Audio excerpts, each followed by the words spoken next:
quay cảnh này lại để sau này nó lớn rồi nó nhìn thấy cái cảnh nghịch ngũ như này.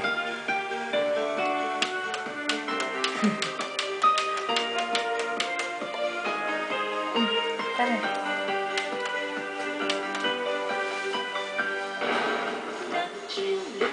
Đừng tắt con. Chẳng tắt đi.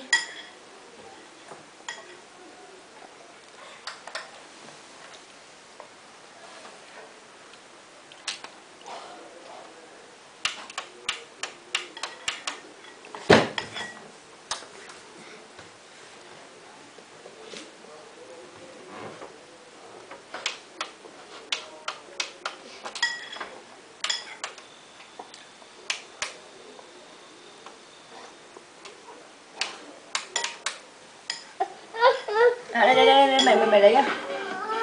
Đây mẹ, đây. Một cái khác đi. Một cái khác đi. Một cái khác nhá, mở này. Đấy, cái khác đấy.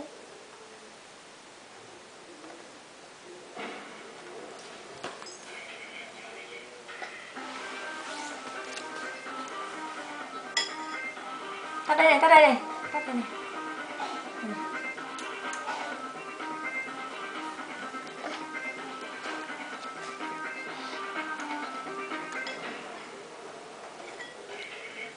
Đây này, bấm đi. Mình tự cho bấm đi. Bấm bên này, đây. Đây này.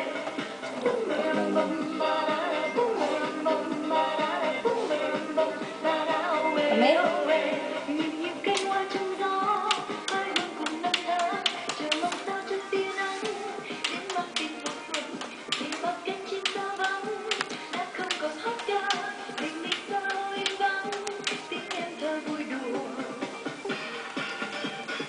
Hiếu ơi. Hiếu.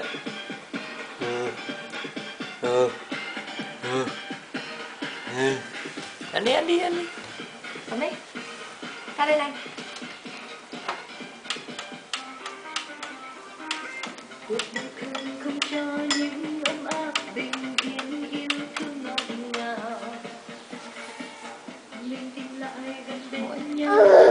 Bấm đi. Này.